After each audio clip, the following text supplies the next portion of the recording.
السلام عليكم ورحمة الله وبركاته. ازيكم عاملين ايه؟ يا رب تكونوا جميعا بخير. النهارده ان شاء الله هنشتغل مع بعض حاجة يا رب كده تعجبكم، شنطة باك لأول مرة كده بنشتغلها مع بعض. طبعا ما تنسوش لو لسه بتشوفوني لأول مرة وحابين تستفيدوا من المحتوى، ما تنسوش تنزلوا دلوقتي تعملوا اشتراك للقناة، واهم حاجة تفعلوا الجرس. وكمان ما تنسوش لو الفيديو عجبكم تضغطوا لي على لايك وتشجعوني بكومنت علشان الفيديو يقدر يظهر لناس اكتر، واليوتيوب يعرف ان المحتوى ده محتوى كويس والناس حباه. فما تنسوش اهم حاجه تشجعوني بلايك وكومنت وشير كده مع الاصحاب علشان الكل يستفيد، وتشاركوني كده بتشاهدوني من اي بلد. يلا كده بينا نبدا على طريقه العمل ونشوف خطوات العمل هتكون ازاي. الخيط اللي انا هستخدمه هو خيط مكرميه مصري، وهستخدم معاه ابره مقاس 5.5. وهنحتاج ماركر لما بنيجي نشتغل قاعدة فيها تزايد، قاعدة بيضاوية. بيفضل ان احنا نكون معانا 3 ماركر نفس اللون، واللون الرابع بيكون لون مختلف بحيث ان هو يكون بداية السطر. وهنحتاج كمان جهاز للقياس اللي هي المزورة. طيب دلوقتي انا عايزه ابدا بكام سلسله، او ان انا لو حبيت اكبر القاعده او اصغرها ان انا اشتغل ازاي. في حسبه بسيطه خالص بنعملها. دلوقتي انا عايزه اشتغل قاعده بيضاويه ليها طول وعرض. تمام، طب انا اعرف ابدا بكام سلسله؟ انا عايزه مثلا عرضها يكون 30 سنتي، سوري، الطول بتاعها 30 سنتي والعرض بتاعها يكون مثلا 10 سنتي او 15 سنتي. طيب اعمل ايه؟ قلنا قبل كده في القاعده البيضاويه ان انا ببدا اطرح الطول من العرض 30، بطرح منها 15 فيديني 15 سنتي. يعني سلسلة البداية اللي أنا ببدأ بيها يكون طولها 15 سنتي. وهكذا أي قاعدة بيضاوية حابين نشتغلها نطرح الطول من العرض فيديني سلاسل البداية. طبعا بشتغل سلاسل البداية بالناتج اللي طالع لي بالسنتي، يعني أجيب كده مزورة وأقيس السلاسل اللي أنا اشتغلتها لازم يوصل طولها 15 سنتي. طيب القاعدة اللي احنا هنشتغلها النهاردة هو هيكون الطول بتاعها 25 والعرض بتاعها 13 سنتي. يبقى انا هطرح 2 و2 ناقص 1 يديني 1. يبقى انا سلسلة البداية اللي هبدأها تكون سلسلة بطول 12 سنتي. يبقى انا طرحت الطول من العرض واداني عدد سلاسل البدايه بالسنتي. فيلا كده بينا نبدا نشتغل سلسله يكون طولها 12 سنتي. هنبدا نعمل عقده بدايه وهشتغل سلسله طولها 12 سنتي. انا كده اشتغلت سلسله طولها 12 سنتي. لو جينا نقيس كده مقاسها 12 سنتي. تمام، هبدأ دلوقتي ان انا اروح، شايفين ظهر السلاسل دي الارتفاعات اللي ورا دي، السلسلة اهي لما بقلبها كده بيكون في ارتفاعات. فانا هاجي في السلسلة رقم 2 في ظهرها كده واشتغل غرزة حشو، ودي هتكون اول غرزة معايا في السطر، وببدأ ان انا اعلمها بالماركر اللي لونه مختلف ده.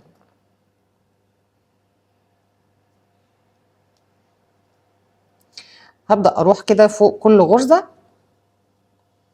واشتغل غرزة حشو. هخلص كده فوق كل غرزة غرزة حشو لحد ما بوصل لاخر السطر وبعدين ارجع لكم. انا كده خلاص جيت لاخر السطر. هاجي في اخر غرزة هنا بعد ما اشتغلت فيها غرزة حشو هبدأ اشتغل كمان فيها 2 غرزة حشو. يعني مجموع الغرز في اخر غرزة في السطر دي 3 غرز حشو. ببدأ هنا كده ان انا اجيب الماركر واحط الماركر في اول غرزة من غرز الحشو. انا اشتغلت 3 غرز في نفس المكان اللي هي اخر غرزة في السطر. هبدأ ان انا اعلم اول غرزة واخر غرزة فيها. طيب هاجي للناحية التانية، شايفين عقدة البداية دي بشدها لورا كده علشان اول غرزة دي تبان لي. ببدأ اجي في اول غرزة هنا كده وابدأ اشتغل غرزة حشو. ببدأ اشتغل غرز حشو على الناحية التانية. طبعا باخد خيط البداية ده كده وانا شغالة انضفه معايا فوق كل غرزة كده على الناحية التانية، برضو بشتغل غرزة حشو لحد ما بوصل لاخر السطر. فهخلص كده وبعدين ارجع لكم. انا هنا كده خلاص بعد ما جيت لاخر السطر، برضو في اخر غرزة هنا في السطر بعد ما اشتغلت فيها غرزة حشو هشتغل كمان 2 غرزة حشو. يعني اشتغلت فيها غرزة، التانية في نفس المكان هشتغل كمان غرزة، يبقى مجموع الغرز في اخر غرزة في السطر 3 غرز حشو. اول غرزة من ال3 غرز دول هعلمها بالماركر بحيث ان انا اكون عارفة ان ده مكان التزايد او بداية غرز التزايد. يبقى انا هنا معايا 1 2 3 بتزايد فيهم قبل بداية السطر، ده بداية السطر ماليش دعوة فيه، مش بتزايد في المكان ده. طيب دلوقتي احنا هنبدأ سطر جديد، مش بقفل السطر ولا حاجة، احنا هنشتغل حلزوني، يعني مفيش قفلة سطر ومفيش ارتفاع. يعني بمجرد ان انا شلت الماركر اللي لونه مختلف ده واشتغلت غرزة حشو تحت الحلقتين كده، برجع احط الماركر تاني مكانه، يبقى انا كده بدأت سطر جديد وارتفاع لدور جديد، بس مش بقفل سطر ولا بعمل اي ارتفاعات. تمام، بس باجي كده تحت الحلقتين وابدأ اشتغل غرزة حشو. بفضل شغاله كده فوق كل غرزه غرزه حشو لحد ما بوصل للماركر اللي هنا ده. هخلص كده وبعدين ارجع لكم. انا هنا كده جيت للماركر وده التزايد في السطر الثاني. يعني هنشتغل هنا عندي هنا 3 غرز، 1 2 3، في كل غرزه فيهم هشتغل 2 غرزه حشو. هم كانوا 3 غرز السطر اللي فات، يبقى السطر ده لما اشتغل فوق كل غرزه غرزتين حشو هيكون مجموع الغرز 6 غرز حشو. ما ننساش لما نبدأ التزايد ان انا ارجع احط الماركر في اول غرزة بشتغلها في التزايد، دي كده تاني غرزة في نفس المكان. الغرزة اللي بعدها واللي بعدها برضو اللي هما الغرزتين التانيين برضو بشتغل في كل واحدة 2 حشو، يعني بشتغل تزايد في كل غرزة. مجموع غرز التزايد في الجزء ده 6 غرز حشو. اخر تزايد بشتغل غرزتين حشو في نفس المكان.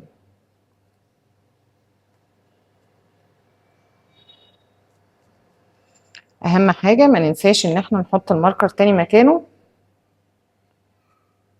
علشان ما نتلخبطش فين مكان التزايد. ببدأ دلوقتي ان انا اشتغل فوق كل غرزة غرزة حشو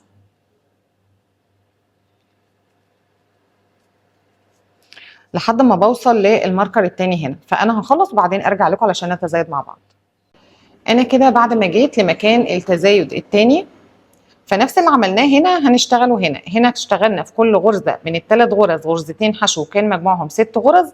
هنا برضو في ال3 غرز التزايد دول هشتغل فوق كل غرزة 2 غرزة حشو.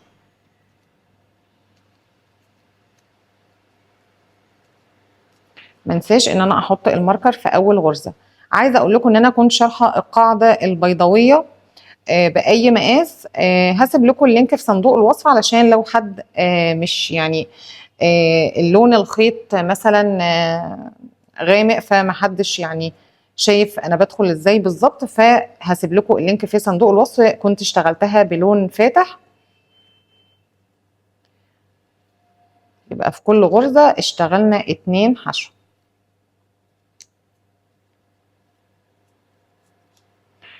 كده انا جيت لبداية السطر، فهبدأ ان انا اشيل الماركر واشتغل غرزة حشو على طول، مش بقفل السطر. كده انا بدأت سطر جديد. بحط الماركر، ببدأ فوق كل غرزة كده اشتغل غرزة حشو لحد ما بوصل للماركر هنا، فهخلص وبعدين ارجع لكم. هنا كده جيت لمكان التزايد. السطر اللي فات كنا بنشتغل فوق كل غرزة غرزتين حشو، السطر ده بقى هشتغل غرزة حشو وغرزة تزايد. فهاجي هنا بداية التزايد هشتغل فيها 2 حشو في نفس الغرزة في نفس المكان، بشتغل كمان غرزة حشو. ومنساش ان انا اعلم اول غرزة في التزايد. الغرزة اللي بعدها بشتغلها غرزة حشو واحدة. اللي بعدها بشتغل 2 حشو، يبقى انا بمشي غرزة حشو وغرزة تزايد.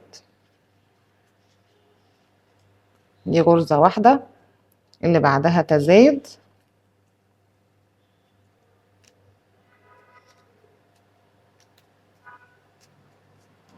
اللي بعدها، واخر غرزة هتكون فرد.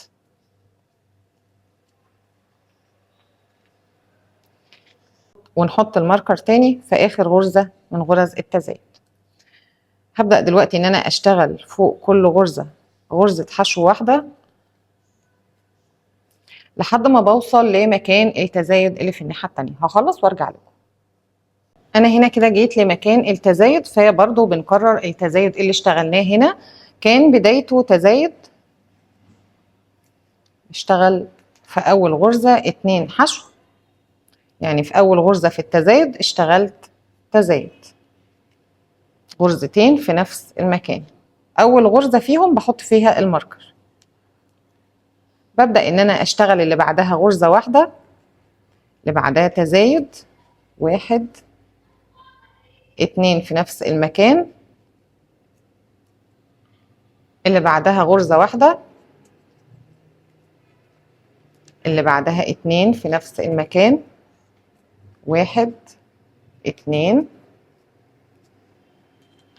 واخر غرزة معايا غرزة واحدة بس.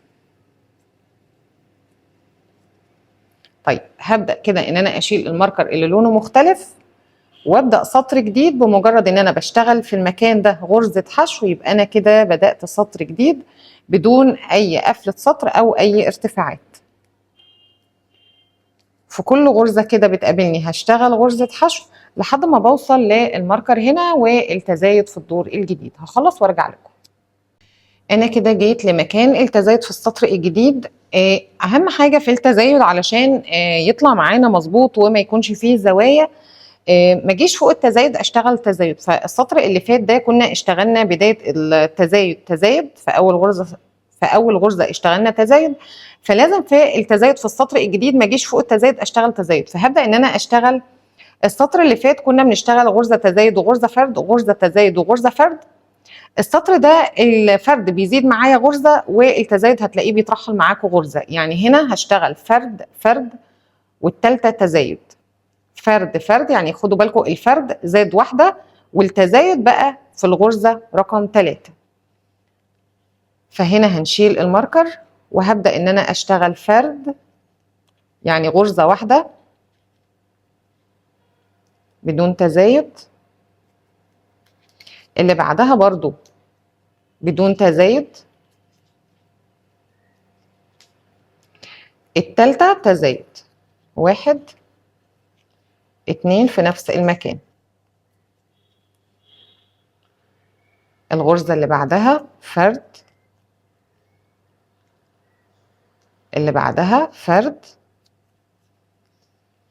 اللي بعدها تزايد 1 2،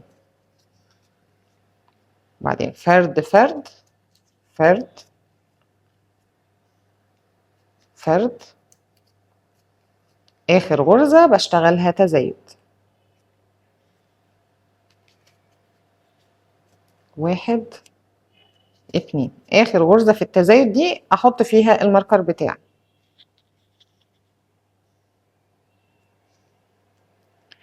وابدأ اشتغل فوق كل غرزة غرزة حشو بدون اي تزايدات لحد ما بوصل لمكان الماركر التاني. هخلص وارجع لكم.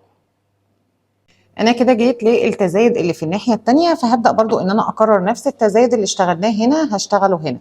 فكان بداية التزايد بتاعي فرد فرد، بشتغل غرزتين فرد وغرزة تزايد فرد.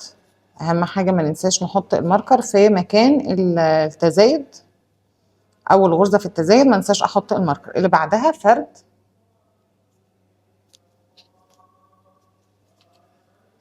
اللي بعدها تزايد،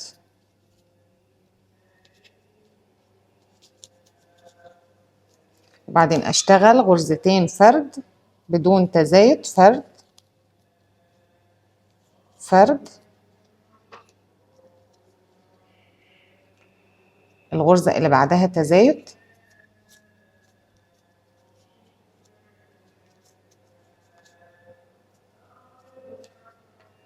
بعدين اشتغل فرد فرد فرد فرد، اخر غرزة معايا تزايد اللي هي قبل الماركر اللي لونه مختلف، 1 2 في نفس المكان. كده هنبدأ سطر جديد. هشيل الماركر اللي لونه مختلف ده وهاجي كده تحت الحلقتين اشتغل غرزة حشو،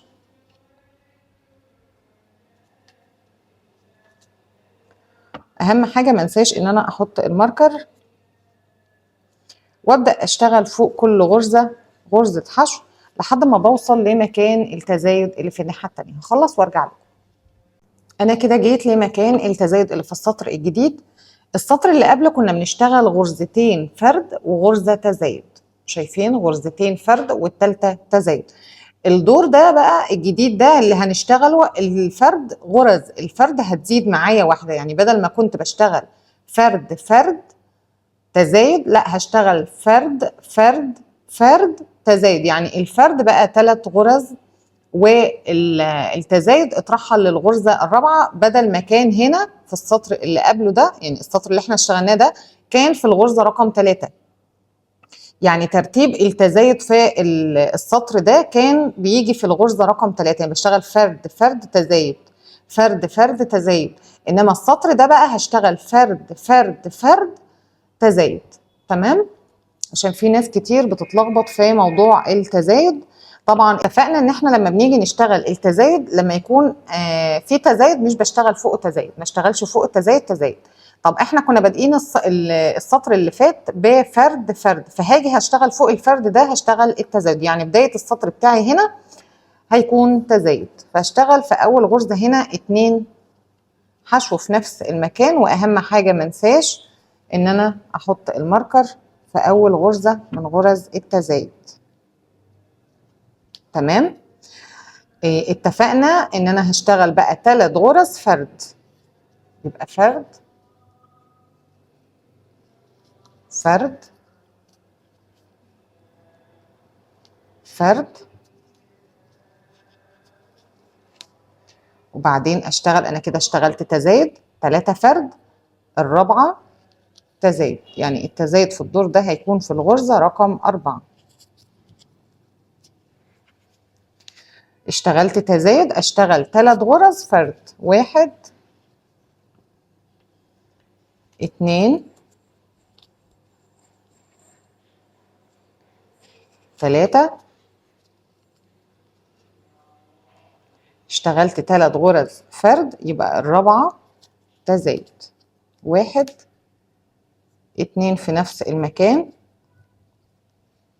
بعدين اشتغل 3 غرز فرد، 1 2 3. وخدوا بالكم طالما بدأنا السطر او غرز التزايد بتزايد لازم ينتهي عندي بفرد، والعكس لو بدأناه بفرد ينتهي بتزايد.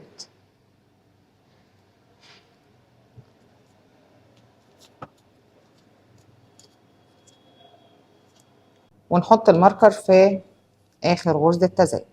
هبدأ اشتغل فوق كل غرزة غرزة حشو لحد ما بوصل للماركر اللي في الناحية التانية. اخلص كده وارجع لكم. انا هنا كده جيت لمكان التزايد، فاتفقنا ان احنا في بداية التزايد اللي عملناه هنا او اللي اشتغلناه هنا كان بدايته تزايد. تمام؟ عشان كان هنا غرز فرد، او في السطر اللي فات كان بداية التزايد بتاعي فرد، فهاجي هنا هشتغل برضو نفس اللي عملناه هنا بكرره هنا. بدأنا هنا بتزايد يبقى برضو هاجي هنا وهبدأ بتزايد. هحط الماركر وفي نفس المكان هشتغل كمان غرزة حشو، وبعدين اشتغل 3 غرز بدون اي تزايد، 1 2 3. اشتغلت 3 غرز حشو يبقى اشتغل الرابعة تزايد، 1 2. هشتغل بعدها 3 غرز فرد بدون اي تزايد، 1 2 3 الرابعة تزايد 1 2 في نفس الغرزة. في نفس الغرزة باجي واشتغل كمان غرزة حشو، بعدين 3 غرز فرد 1 2 3. شوفوا احنا بدأنا بتزايد انتهينا بفرد 1 2 3. هبدأ ان انا اشيل الماركر كده، بنبدأ سطر جديد غرزة حشو واحط الماركر مكانه. منساش عشان ما تهش عن اول غرزة علشان لما نيجي نقفل الشغل. هبدأ اشتغل غرز حشو فوق كل غرزة لحد ما بوصل لمكان التزايد اللي في السطر الجديد. هخلص كده وارجع لكم.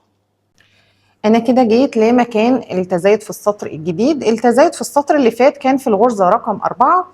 السطر ده التزايد هيكون في الغرزة رقم 5. الفرد هيزيد معايا غرزة. الفرد هنا كان 3 فرد والرابعة تزايد، يبقى السطر الجديد هيكون معايا 4 فرد والخمسة تزايد. فاحنا هنا كنا بادئين السطر بتزايد، فهنشتغل بدايته فرد. يبقى انا هشتغل 4 غرز فرد عشان السطر اللي فات كانوا 3 غرز فرد.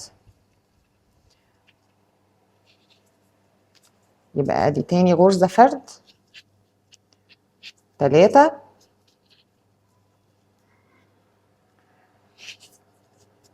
4 والخمسة تزايد. يبقى أنا بشتغل 4 غرز فرد والخمسة تزايد. اشتغلت التزايد أشتغل 4 غرز فرد بدون أي تزايدات. 1 2 3 4 والخمسة تزايد. 1 2. اشتغلت التزايد أشتغل 4 غرز فرد. 1 2 3 4. شوفوا احنا كنا بادئين بتزايد، سوري، كنا بادئين بفرد، يبقى هينتهي معانا بتزايد. عشان لو حد جه لقى معاه اخر غرزة مش عكس اول غرزة يبقى اكيد في حاجة غلط. وما ننساش ان احنا نحط الماركر تاني في اخر غرزة. هبدأ اشتغل كده فوق كل غرزة غرزة حشو واحدة بدون اي تزايد لحد ما اوصل للماركر اللي في الناحية التانية. هخلص وارجع لكم. انا هنا كده جيت للتزايد اللي في الناحية التانية، فبنكرر نفس التزايد اللي اشتغلناه هنا. فاشتغلنا هنا 4 غرز فرد والخمسة كانت تزايد. يبقى هشتغل 1. منساش ان انا احط الماركر. الماركر ده مهم جدا علشان محدش يتلخبط فين اماكن التزايد او فين بداية السطر. اشتغلت 1 2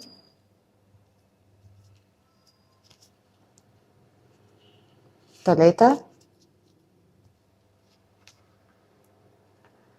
4 والخمسة تزايد. 1 2. طيب علشان ما اطولش عليكم يبقى هنكمل هنا 4 فرد. اشتغلت تزايد اشتغل 4 غرز فرد بدون اي تزايد والخمسة تزايد، وهكذا لحد ما بنوصل للغرزة اللي هي قبل الماركر اللي لونه مختلف. هخلص كده وبعدين ارجع لكم. انا كده جيت لبداية السطر الجديد، فهنشيل الماركر ونبدأ نشتغل غرز حشو. اهم حاجة منساش بداية السطر ان انا احط الماركر اللي لونه مختلف علشان اكون عارفة فين بداية السطر. هشتغل كده غرز حشو لحد ما بوصل لمكان التزايد اللي في السطر الجديد. هخلص كده وبعدين ارجع لكم. كده انا جيت لمكان التزايد في السطر الجديد. طبعا احنا كان السطر اللي فات بدايته فرد، فهبدأ هنا اشتغل تزايد.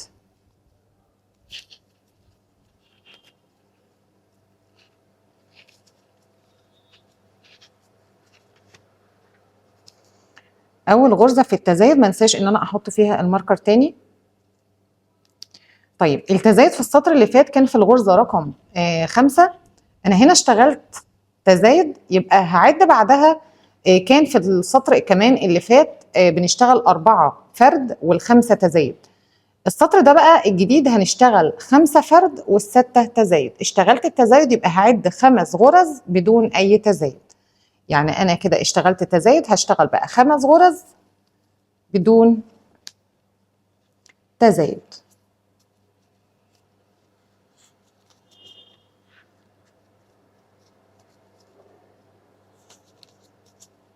أربعة، 5. تمام، يبقى رقم 6 تزايد. 1 2 في نفس المكان. اشتغلت تزايد، اشتغل 5 غرز بدون اي تزايد. 1 2 3 4 5. ال6 تزايد. 1 2.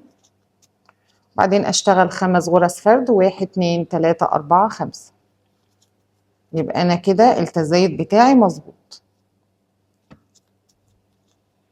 بدأنا بتزايد يبقى بننتهي بفرد.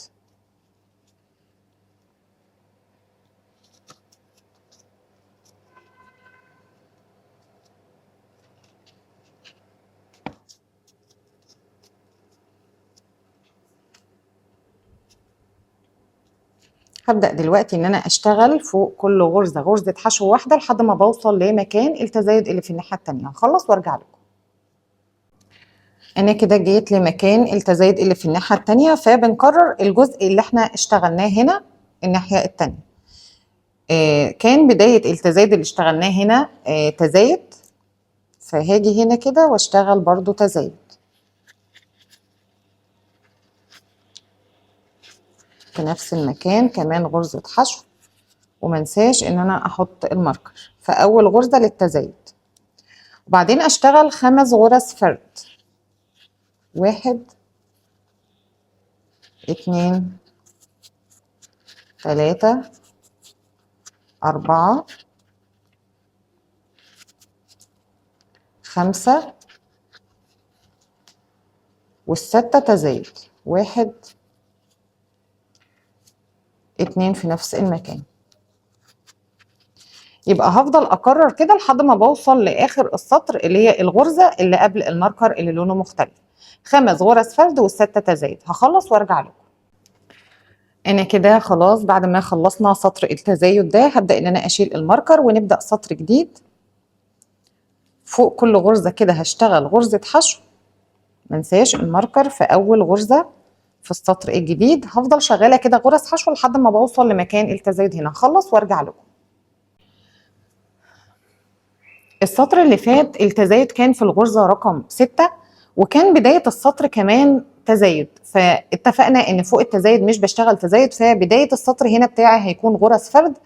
غرز الفرد في السطر اللي قبله كان 5 غرز فرد، يبقى السطر الجديد هيزيد واحدة يبقى 6 غرز فرد.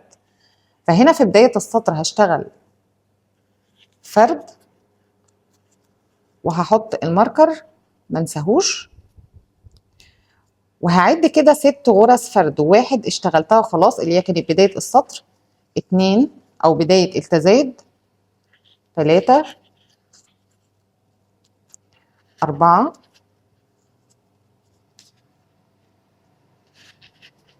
5 6. شايفين التزايد في السطر ده بقى رقم كام؟ بقى رقم 7. 1 2. أبدأ أكرر 6 غرز فرد. 1 2 3 4 5 6 والسبعة تزايد. 1 2. وبعدين أعد 6 غرز فرد. 1 2 3 4 5 6. 1 2 3 4 5 6. والغرزة رقم 7 اللي هي آخر غرزة في التزايد هتكون معايا تزايد، علشان احنا بدأنا التزايد ان هنا كان فرد، فآخر غرزة معايا انتهت بتزايد. ومنساش ان انا احط الماركر تاني مكانه. هبدأ دلوقتي ان انا اشتغل غرز حشو فوق كل غرزة هنا بدون اي تزايد لحد ما اوصل للماركر. هخلص وارجع لكم. انا كده جيت لمكان التزايد اللي في الناحية التانية، فالتزايد اللي اشتغلناه هنا هنبدأ نكرره الناحية التانية. كان بداية التزايد هنا فرد، اشتغلنا 6 غرز فرد، فهبدأ برضو ان انا اكرر هنا 6 غرز فرد اول غرزة وبحط فيها الماركر، وابدأ اعد من بداية الغرزة دي كده 6 غرز فرد. ادي 1 2 2 3 4 5 6 والسبعة بشتغلها تزايد.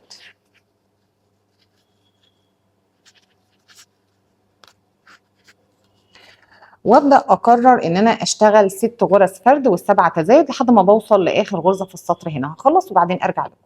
طيب انا كده خلاص بعد ما خلصت التزايد هبدأ ان انا اشيل الماركر وابدأ سطر جديد ان انا اشتغل فوق كل غرزة غرزة حشو لحد ما بوصل لمكان التزايد اللي في السطر الجديد ده. هخلص كده وارجع لكم.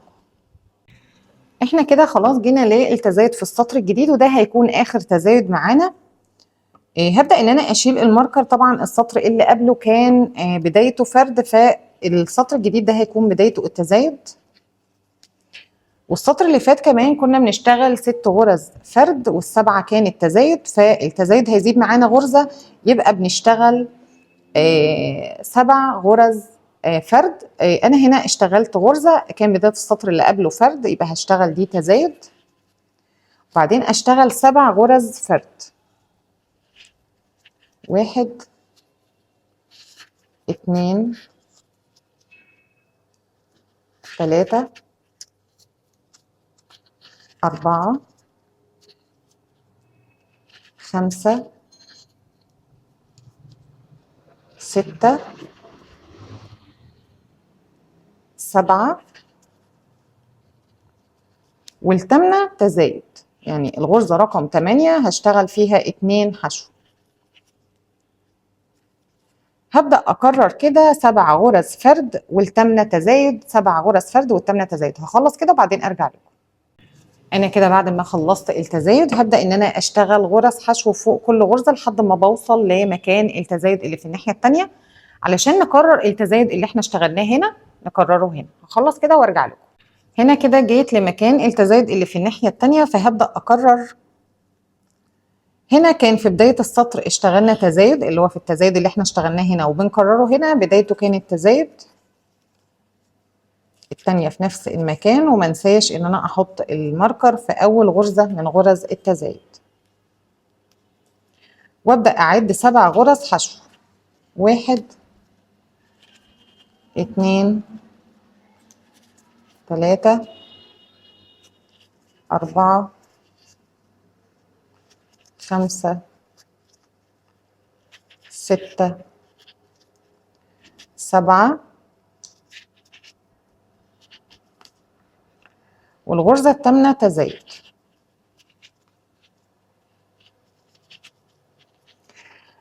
اشتغلت التزايد اشتغل 7 غرز حشو والتامنة تزايد، بفضل اكرر كده لحد ما بوصل للغرزة اللي قبل الماركر. هخلص كده وبعدين ارجع لكم. طيب احنا كده خلاص بعد ما خلصنا القاعدة عايزين ناخد بقى مقاسات القاعدة اللي احنا اشتغلناها دي. هنا 25 سنتي والعرض 13 سنتي زي بالظبط المقاسات اللي احنا حسبناها في الاول. انا مش عايزاكم تشيلوا اماكن الماركر ده علشان لما نشتغل التزايد في سطر بعد السطر اللي احنا هنشتغله ده ما تتلخبطوش او حد يعني يقول ايه اللي بيحصل. فسيبوا اماكن التزايد زي ما هي، احنا مش هنتزايد دلوقتي. كل اللي احنا هنعمله دلوقتي ان احنا هنبدأ نشتغل سطر في الحلقة الخلفية. انا كده شلت الماركر اللي في بداية السطر الجديد. هبدأ اخد الحلقة الخلفية دي. شايفين كمان الحلقة اللي بتكون تحتها دي انا وضحتها في فيديوهات كتير، اللي متابعني اكيد هيعرف. هدخل كمان في الحلقة اللي تحتها شايفين، وهبدأ ان انا اشتغل غرزة حشو. منساش اهم حاجة ان انا احط الماركر تاني مكانه. شايفين هنا كده غرزة الحشو بيكون تحتها غرزة او حلقة. شايفين اهي الحلقة اللي بتكون دي غرزة الحشو اهي، حرف الفي تحتها. لو قلبتها كده هتلاقي في حلقة كمان، دي اللي بدخل فيها بالشكل ده. يبقى انا هفضل شغالة فوق كل الغرز غرز حشو في الحلقة الخلفية والحلقة كمان اللي بتكون تحتها على طول دي. بس اهم حاجة لما اجي عند الماركر اشيل الماركر واشتغل الغرزة واحط الماركر تاني مكانه. تمام. فانا هخلص كل السطر ده غرز حشو في الحلقة الخلفية، والماركر هسيبه زي ما هو مش هشيله، وبعدين ارجع لكم. انا دلوقتي خلصت السطر اللي هو في الحلقة الخلفية، وكنا بناخد كمان معاها الحلقة اللي تحتها على طول زي ما شفنا في بداية السطر. دلوقتي هبدأ ان انا ده كده انا جيت عند بداية السطر، هبدأ ان انا اشيل الماركر وهبدأ ان انا اشتغل عادي خالص تحت الحلقتين. ده كده بداية سطر جديد. هبدأ هحط الماركر وهبدأ اشتغل غرز حشو لحد ما بوصل لمكان الماركر اللي انا قلت لكم ما تشيلوهوش، اللي هو كان اماكن التزايد قبل السطر اللي احنا اشتغلناه في الحلقة الخلفية. هخلص كده لحد ما اوصل للماركر ده وبعدين ارجع لكم. انا كده خلاص جيت للماركر اللي هو كان احنا اتفقنا ان هو هنفضل سايبين الماركر من بداية التزايد مكان ما احنا كنا شغالين التزايد بتاع القاعدة. فهنا كان بداية التزايد عندي، فهبدأ ان انا اخر تزايد اشتغلناه هنا كان في الغرزة رقم 8. يعني كنا بنعمل 7 غرز حشو وفي الثامنة بنشتغل تزايد. هنا هنبدأ نشتغل 8 غرز حشو. احنا بنعمل بس الخطوة دي علشان يكون الشنطة فيها وسع، علشان لو حد جه بيحط فيها كتب او حاجة فتكون الشنطة مساحتها كويسة من جوه. فهنبدأ نعد كده 8 غرز حشو. 1 2 3 4 5 6 7 8 وفي التاسعة هعمل تزايد. 1 2. هبدأ أعد كمان 8 غرز حشو فرد بدون أي تزايدات. 1 2 3 4 5 6 7 8 والتاسعة تزايد. 1 2. طيب أنا هنا كده الخيط خلاص خلص عندي، فعايزين نشوف هنوصل مع بعض الخيط ازاي واحنا شغالين لو خلص معانا، ويكون بطريقه ما تبانش. طبعا انا الطرف ده ببدا ان انا اقصه كده، بسيبه مش بلسعه دلوقتي، والطرف التاني برضو يعني بنضفه من العقده اللي فيه دي بحيث ان انا الزقهم في بعض ويكون تنظيف الخيطين مع بعض شكله حلو ومش باين. ببدا ان انا اظبط دي كده علشان اخدها بسرعه. السع دي الاول كده وابدا احط التانية عليها وادورهم بايدي كده. تمام. وابدا برضو انا السعهم لسعه كده وابدا برضو ابرمهم بايدي. شايفين كده بتكون جامده اهي، محدش يقول لي ان هي ضعيفه وهتفك، لا بجد انا بعملها كده على طول. الحمد لله ما بتفكش خالص. وجربوها وقولوا لي كده رايكم في التعليقات في الخطوه دي لما الخيط بيخلص منكم. فاتفقنا ان احنا كده عملنا تزايد. هبدا ان انا اعد 8 غرز، وفي التاسعه هشتغل تزايد.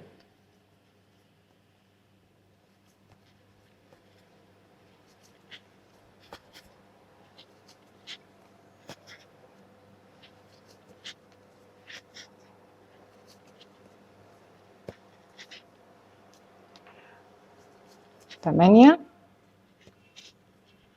والتاسعة هنا هشتغل تزايد. الماركر خلاص كده ممكن تشيلوه، يعني احنا كده خلاص مش هنتزايد تاني ولا حاجة. بالشكل ده هبدأ ان انا اشتغل غرز حشو لحد ما بوصل برضو للماركر التاني هنا، فهخلص غرز الحشو وبعدين ارجع لكم. هنا انا جيت للماركر اللي في الناحية التانية، فهبدأ برضو اكرر التزايد اللي احنا اشتغلناه هنا. هبدأ ان انا اشيل الماركر، انا مش محتاجة الماركر ده خلاص. هبدأ اعد 8 غرز حشو، 1 2 3 4 5 6 7 8 والتاسعة تزايد. 1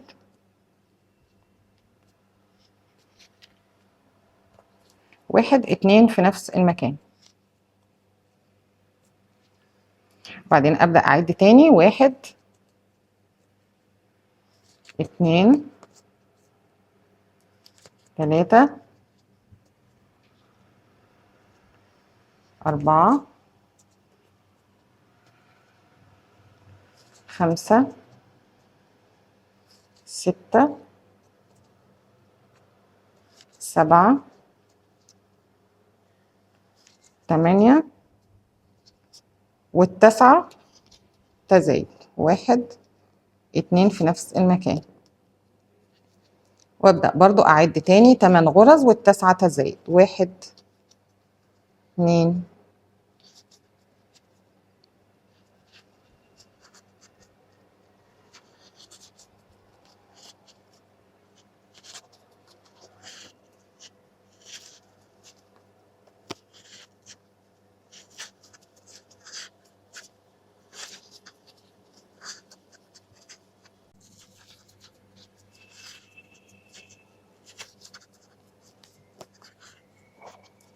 كده خلاص. احنا وقفنا خلاص تزايد اللي هو قبل ما نطلع بجسم الشنطة. احنا كده يا دوب طلعنا سطرين اهو من جسم الشنطة.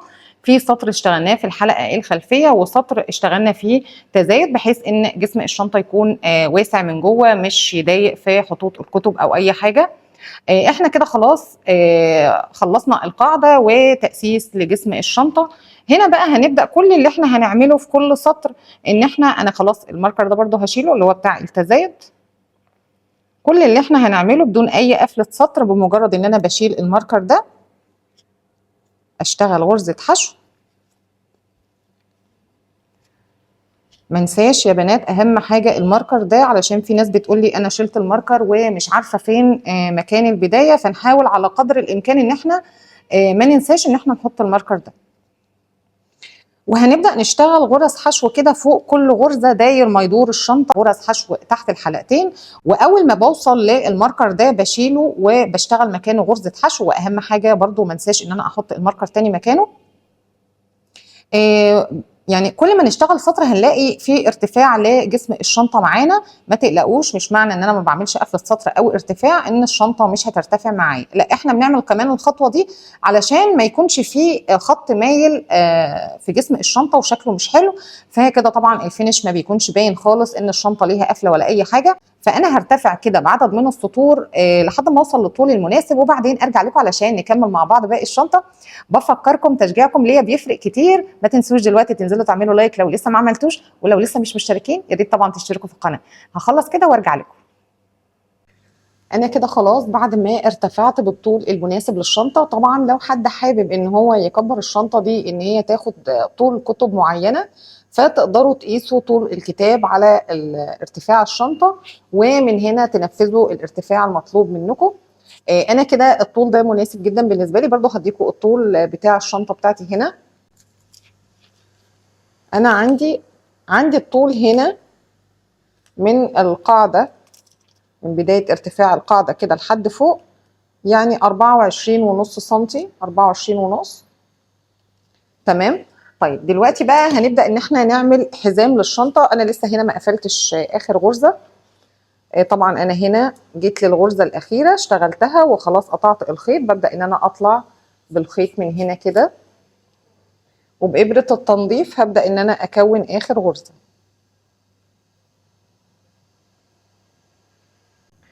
هبدا اشيل الماركر اللي هو في اول غرزه ده.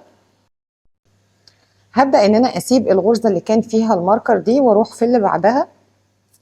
ابدا ان انا اسحب كده الخيط من تحت الغرزه، وابدا ان انا ادخل في نفس المكان اللي كان طالع منه الخيط، وباخد كمان الحلقه اللي تحتها دي بالشكل ده. شايفين الغرز كلها شكل بعضها، الفينش عامل ازاي؟ مفيش اي اختلاف خالص ما بين الغرز. هنبدا دلوقتي ان احنا ننظف الخيط تحت الغرز، وبعدين نلسعه بالخيط بحيث ان احنا نثبته اكتر. فهخلص كده وارجع لكم. انا هنا كده كمان قسمت الشنطه بحيث ان احنا نعرف نركب الحزام.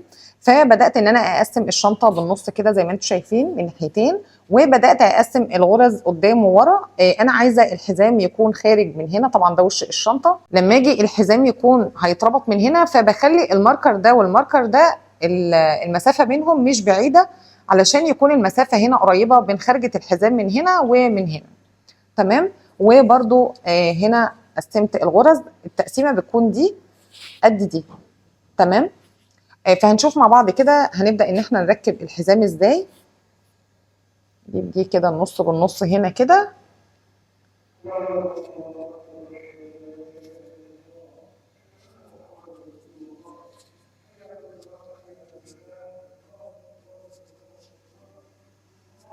ده خيط طوله 270 سنتي. فانا تنيته 2، وهبدا ان انا ادخله في الاماكن اللي انا حاطه فيها الماركر دي. يعني هاجي كده في السطر اللي هو التاني ده كده. شايفين؟ هاجي من السطر التاني ده الاول اهو، هاجي من هنا وهبدا ان انا اسحب الخيط، ادخل الخيط من هنا. يعني شايفين الماركر اهو. هسيب السطر اللي تحت الماركر، هروح بقى للي تحته كمان، هبدا اسحب الخيط من هنا. تمام. يعني انا حاطه الماركر علشان اعرف الاماكن اللي انا هبدا اسحب منها الخيط. تمام. شايفين الماركر هنا ده؟ هروح في السطر الاول اهو غرزه الحشو، هسيبها واروح للي تحتها. هدخل من هنا كده، هبدا ادخل من هنا. دي تانية الماركر اهو. هروح برضو في السطر من تحت كده اللي هو السطر التاني، وابدا اسحب الخيط ده من الفتحات اللي انا دخلت فيها دي. تمام. بالشكل ده. هبدا ان انا اجي برضو من السطر التاني هنا. شايفين بالشكل ده؟ وهدخل هنا. بحاول ان انا ادخل في نص الغرز دي برضو في السطر التاني، خدوا بالكم. وهنا برضو بحاول ان انا ادخل في نص الغرز، وببدا ادخل. شايفين الماركر ده؟ بدخل تحته في السطر التاني. السطر الاول اهو، بدخل في السطر التاني تحت الماركر على طول، علشان يبقى الاماكن اللي انا بدخل فيها مكانها مظبوط، وشكل الفينش يكون حلو بالشكل ده.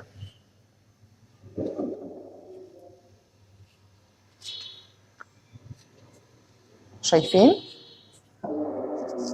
ده كده شكل الشداد بعد ما ركبناه. شايفين بالشكل ده؟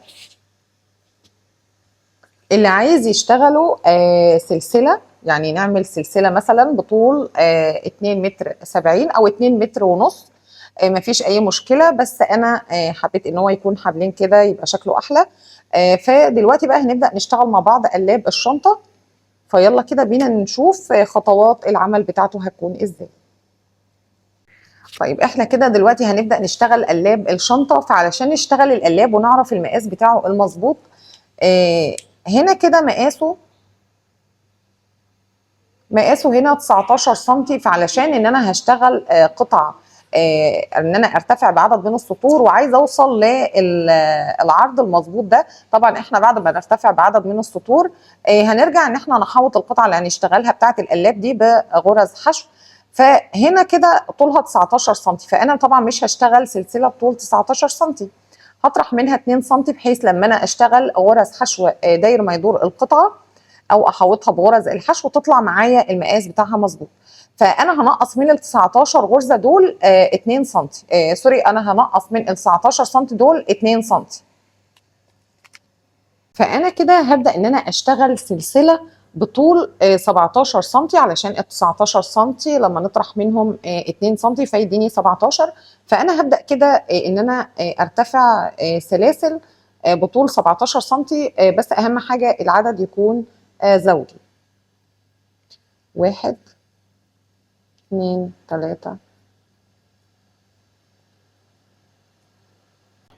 انا كده اشتغلت سلسله بطول 17 سنتي.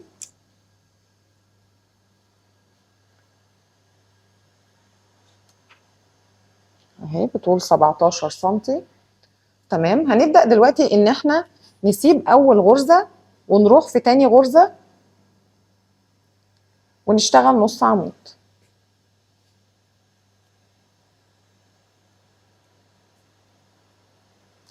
الغرزه اللي بعدها منزلقه،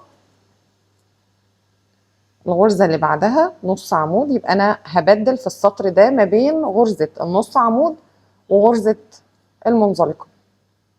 منزلقه، نص عمود. يبقى انا هكمل كده نص عمود منزلقه نص عمود منزلقه لحد ما بوصل لاخر السطر. هخلص كده وارجع لكم. انا كده خلاص وصلت لاخر السطر. بدات السطر بتاعي بنص عمود ونهيته برده بنص عمود. هرتفع سلسله وهلف الشغل، وفي اول غرزه هشتغل منزلقه، يعني النص عمود اشتغل فوق منزلقه وفوق المنزلقه اشتغل نص عمود. يبقى انا سطر ببداه بنص عمود وبنهيه بنص عمود، وسطر ببداه بمنزلقه وبرده هنهيه بمنزلقه، علشان اشتغل فوق المنزلقه نص عمود وفوق النص عمود اشتغل منزلقه، عشان شكل الغرزه بتاعي يطلع مظبوط وشكلها حلو. منزلقه، نص عمود، وبفضل مكمله كده لحد اخر السطر. اخر غرزه في السطر معايا بتكون منزلقه، وببدا ان انا ارتفع سلسله والف الشغل، وببدا السطر الجديد بتاعي بنص عمود. يبقى انا مره ببدا بنص عمود ومره ببدا بمنزلقه وبنهي بمنزلقه، ولو بدات السطر بنص عمود انهي برضو بنص عمود. انا هرتفع كده بعدد من السطور وبعدين ارجع لكم عشان نكمل مع بعض. انا كده خلاص بعد ما ارتفعت عدد من السطور، مقاس القطعه اللي انا اشتغلتها دي انا ارتفعت 16 سطر، عرضها 17 سنتي، والارتفاع بتاعها 15 ونص او 15 سنتي، 15 سنتي. تمام. دلوقتي هنبدأ ان احنا نحوط القطعة دي بغرز حشو.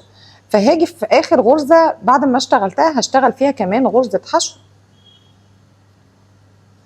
السطر اللي قبلها هشتغل فيه غرزة حشو، هاجي تحت العقدة واشتغل غرزة حشو. يعني كل سطر انا ارتفعته هشتغل غرزة حشو، ما عدا الزوايا هشتغل فيها 2 حشو. هفضل شغالة كده غرز حشو لحد ما اوصل للزاوية هنا. هخلص وارجع لكم. انا كده جيت للزاوية هنا، فهبدأ ان انا في اول غرزة اشتغل 2 حشو. طبعا الغرز هنا بتكون ضيقة شوية علشان دي غرز البداية بالشكل ده. وببدأ فوق كل غرزة ان انا اشتغل غرزة حشو واحدة لحد ما بوصل للزاوية التانية هنا. هخلص وارجع لكم. انا كده جيت للزاوية، فهبدأ برضو ان انا اشتغل في الزاوية دي 2 حشو. وطبعا بشتغل على خيط البداية ده كمان انضفه كده وانا شغالة. هبدأ اجي هنا اجي في الغرزة اللي بعدها واشتغل حشو في العقدة، اشتغل تحت العقدة، اشتغل حشو، وفي كل سطر كده هبدأ اشتغل غرزة حشو لحد ما بوصل للناحية التانية هنا، فهخلص وارجع لكم. انا كده جيت للزاوية التانية، فهبدأ ان انا اشتغل في الزاوية هنا 2 حشو، 1 2، وهبدأ ان انا فوق كل غرزة غرزة حشو لحد ما بوصل لاخر غرزة هنا. هخلص كده وارجع لكم. انا كده خلاص جيت لاخر غرزة، فهبدأ ان انا اقفل هنا بغرزة منزلقة بس في الحلقة الخلفية. هنعلم الغرزة دي علشان اكون عارفة ان دي اول غرزة منزلقة، وهبدأ فوق كل غرزة كده في الحلقة الخلفية ان انا اشتغل غرزة منزلقة. هخلص كده داير ما يدور القلاب غرز منزلقة، وبعدين ارجع لكم علشان نكمل مع بعض. انا كده خلاص بعد ما خلصت كل غرز المنزلقة على القلاب، هنبدأ دلوقتي ان احنا نركبه في الشنطة. انا هنا علمت كده 19 غرزة.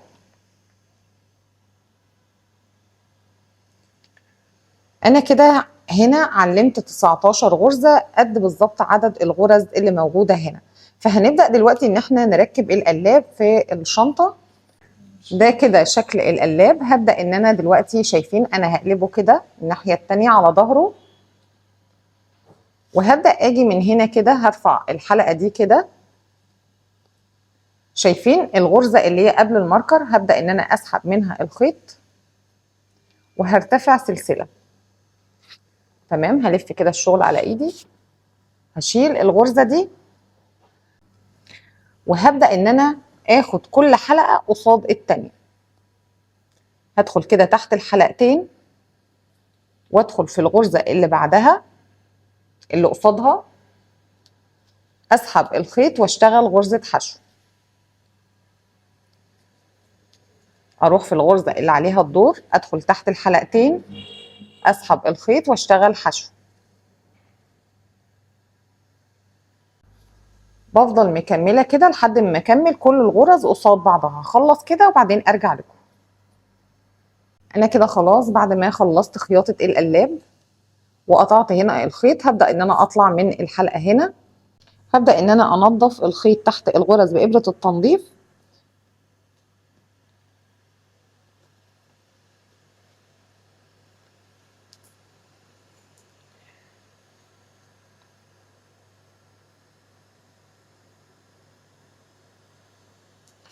فانا هخلص كده وبعدين ارجع لكم علشان نشتغل مع بعض ايد الشنطة. انا هنا كده كمان اشتغلت ايد الشنطة. ايد الشنطة دي هسيبها لكم في صندوق الوصف. بس هقول لكم انا بدأت بكام غرزة. انا بدأت ب 280 غرزة، وال 280 دول بعد ما اشتغلت عليهم غرزة منزلقة ادوني متر ونص او متر و60 سنتي تقريبا ايد الشنطة. فهنبدأ دلوقتي ان احنا نركب حلقات سهلة الفتح دي.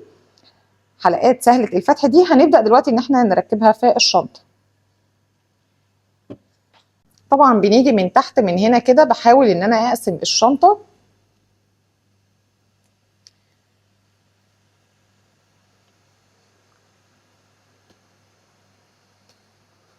بالشكل ده.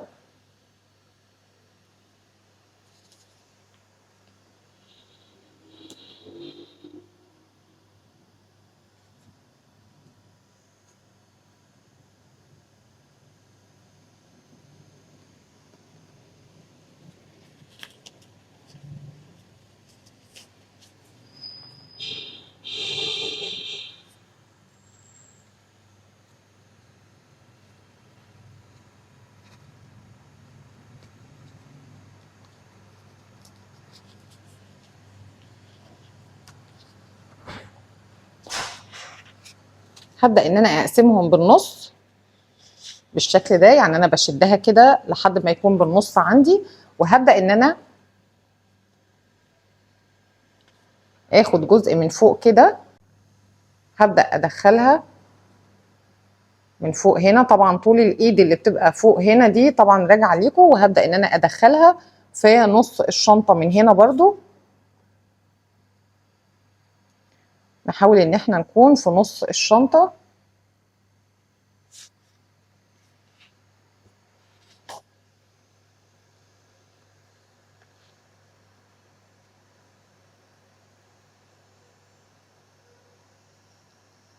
ولما نطلعها من هنا ندخل فيها